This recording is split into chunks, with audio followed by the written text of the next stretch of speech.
Most phones are actually set up wrong by default when it comes to internet speed. There's one small setting almost nobody checks, and fixing it in under 60 seconds can make your internet feel noticeably faster. It's not a risky trick or a hack, it's just a smarter setup. First, we'll fix Wi-Fi, then we'll fix mobile data. Let's start. Before changing anything, we need a quick baseline. Open Google and search for internet speed test. Go to first link. Right now, my Wi-Fi speed is around 15 megabits per second. Keep that number in mind, we'll come back to it very soon. Now open your phone settings. Go to Connections or Network and Internet, depending on your phone. Tap Wi-Fi, then tap the small gear icon next to the network you're connected to. Open Advanced or View More.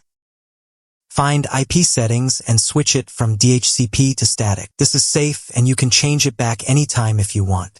Scroll down, this is the exact part most people skip. You'll now see DNS1 and DNS2. Enter these numbers carefully. DNS1 is 8.8.8.8.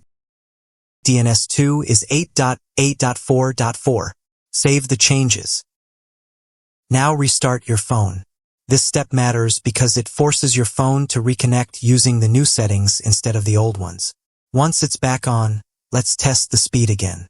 Now the speed is showing around 5x megabits per second. Oh wow, that's a nice jump. Even changes like this can mean faster loading, smoother videos, and fewer pauses when browsing. If your internet already feels smoother after this, hit like and subscribe. It really helps the channel grow. Now let's move on because the next setting is where most people lose speed without realizing it. This part improves mobile data. Go back to settings and use the search bar. Type access point names or APN. Open it and select the APN used for your mobile internet. It usually shows your carrier's name. Scroll down to authentication type. Now do this quickly. Test PAP, then CHAP, then PAP or CHAP, and finally none. After selecting every options, make sure to restart your phone, then check internet speed test. Whichever option gives you the best result, keep that selected. There's no universal best choice. Different phones and carriers respond differently. If one option worked better for you, leave a comment. Your comment can actually save other viewers time by helping them choose the right setting faster.